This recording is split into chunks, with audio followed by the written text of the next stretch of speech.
exhibit that I'm working on here is called Yoga, Eternal and Interior. What happened is I love to do yoga, so I would sit in yoga classes and I would stare at the other people. What I would do is an exercise that Leonardo da Vinci recommended that students do, is to stare at something and memorize it.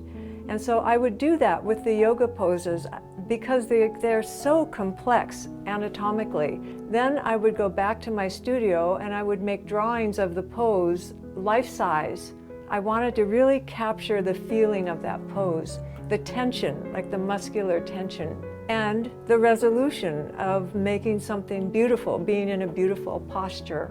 But one day I realized I just had this feeling that something was missing. There's some critical ingredient that I'm not getting when I go back to my studio and draw and paint these figures. And what was missing was the actual tactile feeling of what the interaction of the muscles and the skin would look like.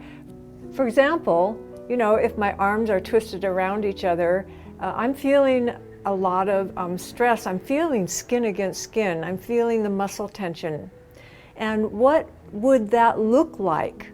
Would that create an image of skin pressing against skin like that?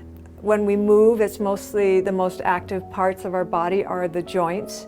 And so I would look at each joint and I would put a string dipped in wet black paint around that joint. For example, say the wrist. I would do this myself, or I would have a model who would move the joint like the wrist in as many possible ways as she could. And then you open it up and there's an image.